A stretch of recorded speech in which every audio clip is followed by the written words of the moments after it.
Jepang ternyata tidak berhasil untuk meyakinkan negara-negara G7 untuk membantu mereka atau setidaknya memaklumi jika mereka melakukan intervensi. Ya, tapi ada beberapa data penting yang juga tidak kalah harus kita perhatikan karena ini kemungkinannya untuk pertemuan bank sentral yang rata-rata akan melakukan pertemuan di bulan Juni. So, ini dia ulasannya. Ya, yang terdepan adalah ECB. Kita bicara tentang ECB ini sudah dalam 2 minggu terakhir dan semakin intens kemarin. Karena memang beberapa pernyataan dari para pejabat ECB ini sangat meyakinkan bahwa mereka akan menempuh yang namanya pemangkasan suku bunga atau cut rates, dan itu adalah di pertemuan yang terdekat, yaitu pertemuan di tanggal 6 Juni. So, ini adalah kabar yang terbaru terkait dengan pernyataan dari kepala ekonom ECB, yaitu Philip Lane, yang mengatakan bahwa mereka sudah cukup yakin dan juga beberapa data yang menunjang untuk melakukan pemangkasan tersebut di bulan Juni. So, tekanannya di sini adalah atau penekanannya lebih kepada inflasi yang berkelanjutan untuk prosesnya penurunan. Jadi, satu sisi ini juga akan relatif ditentukan dari data inflasi berikutnya, yaitu kurang lebih di hari Rabu atau hari Kamis. Hanya saja di sini Lane mengatakan bahwa mereka sudah akan berada di jalan tersebut, sehingga kemungkinan apapun yang terjadi di data minggu ini kelihatannya tidak akan terlalu berpengaruh banyak dan tidak menggeser terlalu banyak untuk masalah pemangkasan tersebut. So, kita tinggal tunggu saja. Apakah inflasi ECB atau inflasi zona Eropa akan berhasil untuk turun di bawah 2,5% atau tidak?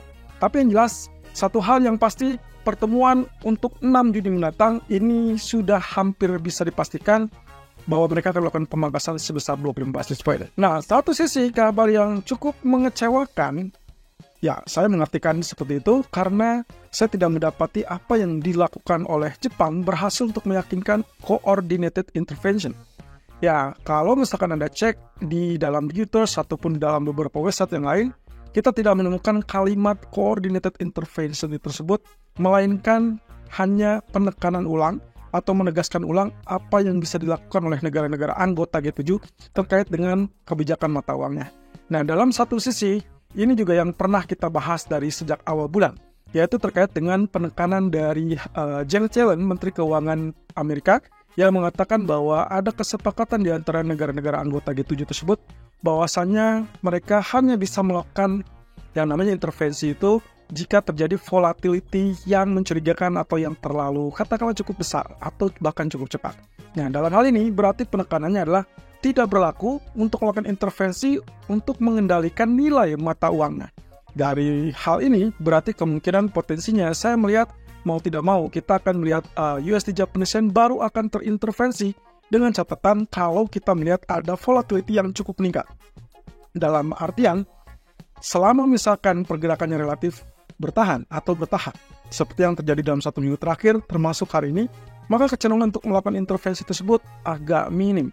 Sehingga itulah sebabnya kenapa kita lebih berpikir fokusnya itulah kepada data inflasinya terlebih dulu. Dan ini juga yang sempat dikatakan oleh Katsuo Ueda. Kelihatan mereka mengalami satu konflik ataupun dilematis untuk melakukan kebijakan yang berikutnya. Apakah mereka akan teruskan untuk melakukan kenaikan tersebut atau tidak? Satu sisi, pernyataan Ueda ini juga tidak terlalu berpengaruh terhadap pergerakan mata uang yen untuk saat ini. Jadi saya rasa dengan minimnya data dari Amerika hari ini karena mereka libur, USD Japanese Yen kemungkinan juga akan koreksinya hanya sekedar wajar alias technical only, tapi kemudian range-nya kemungkinan jauh lebih terbatas. Dan ini kemungkinan kalau misalkan ternyata spekulan tetap masuk di situ, maka bukan mustahil kita akan melihat kembali USD Japanese Yen akan terdorong kembali di atas 157.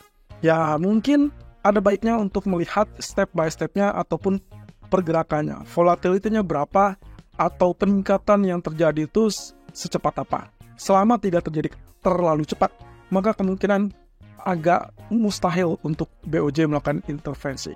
Ya, oleh karena itu dari dua kesimpulan tadi kita memiliki kesempatan untuk menyimpulkan kembali apakah menjelang pertemuan gubernur bank sentral ataupun dalam hal ini adalah para bank sentral dari 4 kawasan.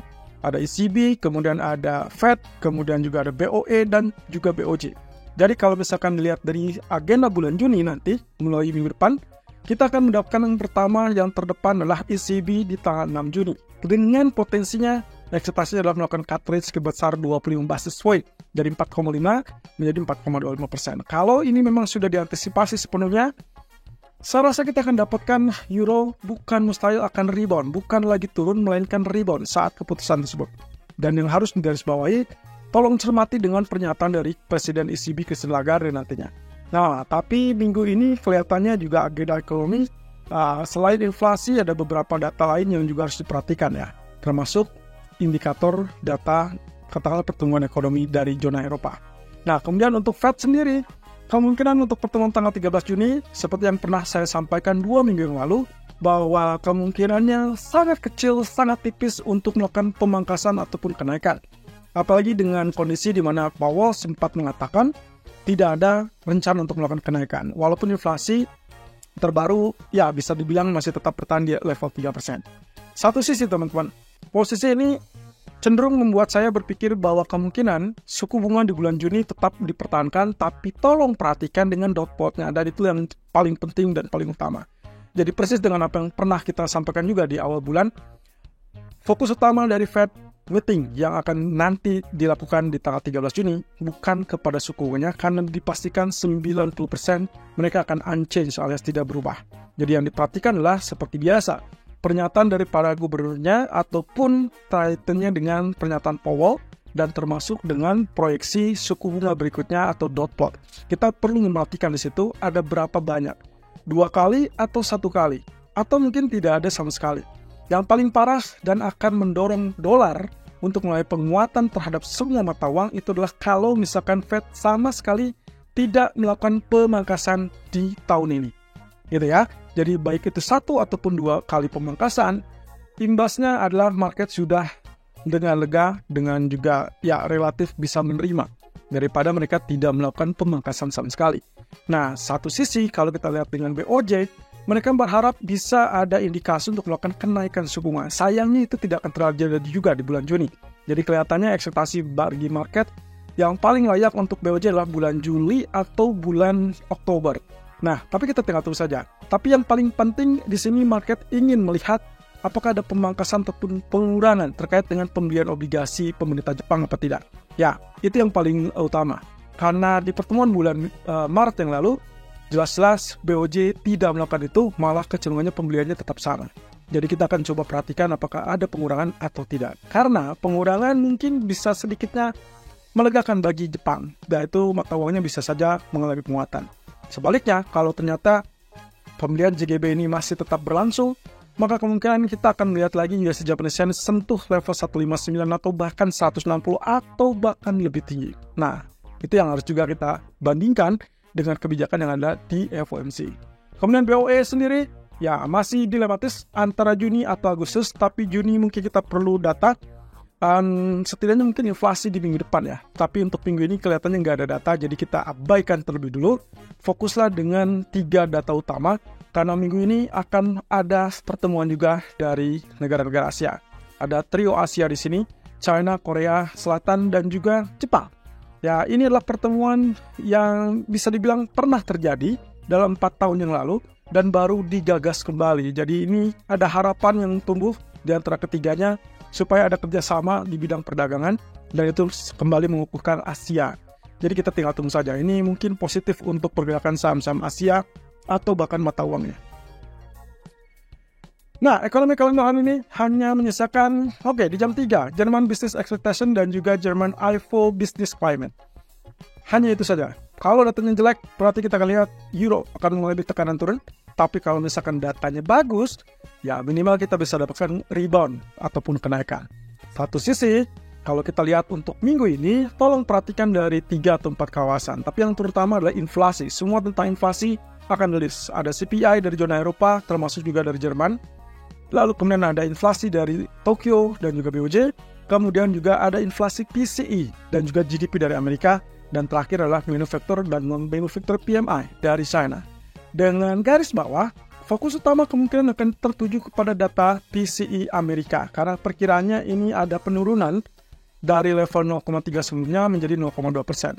Well, itu berdasarkan survei yang dilakukan oleh Bloomberg. Kalau misalkan datanya relatif lebih lemah, of course ini harusnya dolar akan melemah.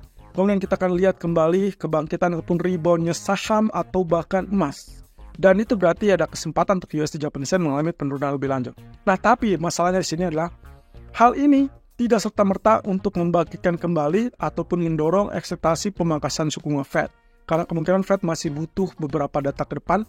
Saya perkirakan mungkin sampai data bulan Juli ya. Kalau misalkan Juni ada NFP, kemudian di after FOMC minute ataupun FOMC meeting, kemudian kita akan lihat data inflasi CPI, kemudian nantinya kita akan lihat lagi di data bulan Juli. So, dot plotnya bulan Juni itu yang jauh lebih penting sebelum nantinya kita punya gambaran apakah Juli atau September untuk melakukan pemangkasan yang pertama kali. Oke, nanti sore kita akan coba lihat ulang apakah emas sudah saatnya beli atau dia masih tetap terus turun. Kalau saya lihat dari secara pendeknya saja, kemungkinan kita masih ada swing low untuk terakhir kalinya sebelum akhirnya dia mulai gas kembali.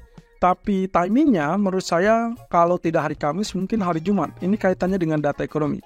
Saya tidak melihat data-data lain yang mungkin akan signifikan mempengaruhi. Jadi harap berhati-hati untuk sementara. Tapi kita akan lihat secara komplitnya nanti sore di live streaming.